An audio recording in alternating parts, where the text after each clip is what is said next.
All right, hello and welcome. Today, we are going to unlock a kind of secret code, a code that literally built the modern library as we know it. And it's a totally fair question, right? In a world where you've got search engines in your pocket and instant answers to everything, what is the true purpose of a library?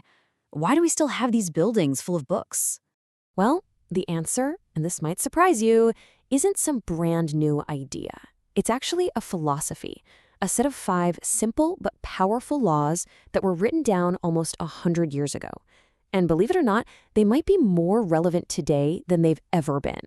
So let's dive in and crack this code. Okay, so to really get this code, our story doesn't start in Silicon Valley with a tech genius. Nope, it starts in India, way back, with a man who was about to change, well, everything for libraries. This is Dr. S.R. Ranganathan. And back in 1928, he laid out a set of principles that basically became the heart and soul of library science. I mean, these were just some nice suggestions. They were a complete, radical rethinking of what a library is even for. And here they are, the 5 laws of library science. At first glance, they look pretty simple, right? Almost kind of obvious.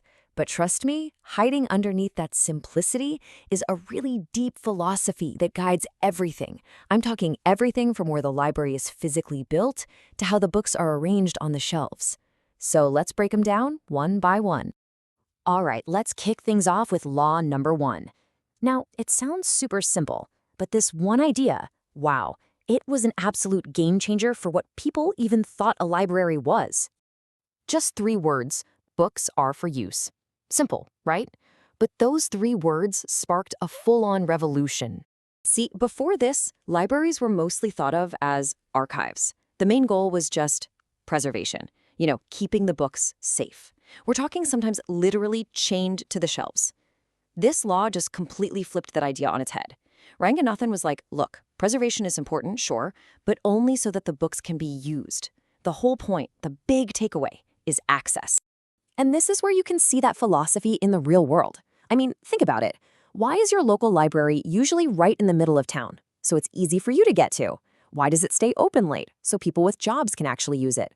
The comfy chairs, the good lighting, the librarians who help you find things, all of that stuff exists to serve one single mission, to make sure the books get used. Okay, so the next 2 laws, they're really best understood as a pair.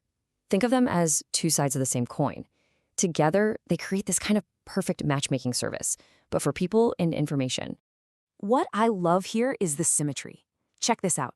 Law 2 is all about you, the user. It says that for every single person who walks in, there's a book in there that's perfect for them. It's basically a promise of service to you. Then, Law 3 flips it around. It looks at it from the book's perspective. For every single book on that shelf, there's a reader out there who needs it. The library's whole job is to be the bridge, to make that connection happen. So how does the library actually play matchmaker? Well, with a whole bunch of clever strategies. Letting you just browse the shelves freely, that's open access. It helps you stumble upon books you never even knew you were looking for. Librarians are also super careful about buying books they know the community actually wants.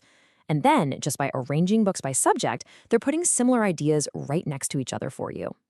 And of course, detailed catalogs and those cool displays you see, they're all there to help every single book find its perfect reader. All right, on to law number 4. This one is all about something we can definitely appreciate in our crazy, fast-paced world, saving time.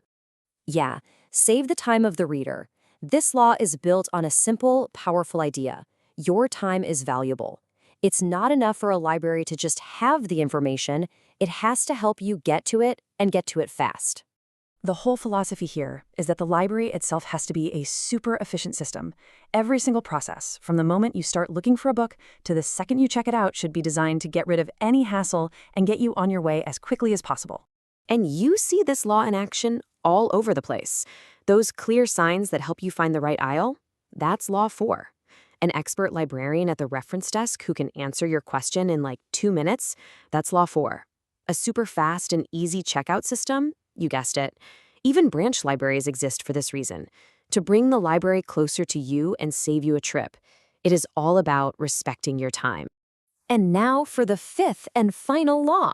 This is the one that prevents libraries from just becoming dusty old museums.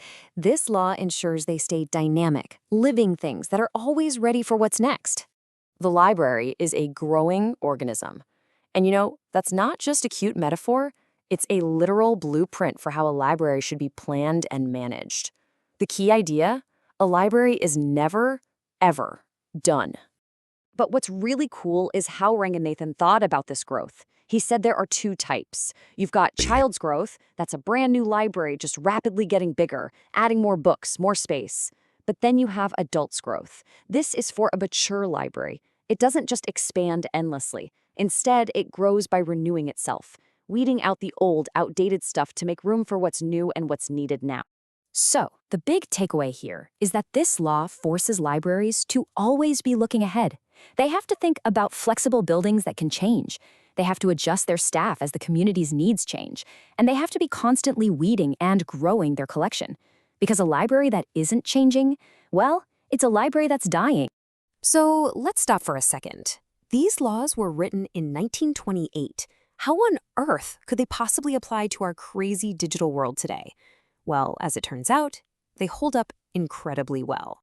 Just look at how timeless these ideas are. People have actually updated them for the internet age. Books are for use, that just becomes web resources are for use. Save the time of the reader? How about use technology intelligently? The language changes a bit, but the core principles, the DNA of the idea, stays exactly the same. It just goes to show how fundamental these laws really are. And if you want a perfect modern example, just think about your library's online catalog. The website you use to search for books? It's a perfect example of all 5 laws working together. It makes the entire library usable from your couch. That's Law 1. It helps you, the reader, find your exact book. That's Law 2. It gives every digital book or article a chance to be found by you. Law 3.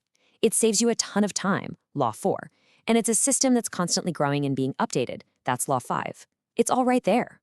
So when you think about it, we've gone from chaining books to shelves all the way to putting a global network of libraries right in our pockets. And these 5 simple laws have been the guide for that entire incredible journey. They built the foundation for the library we have today. And that just leaves us with one big question to ponder.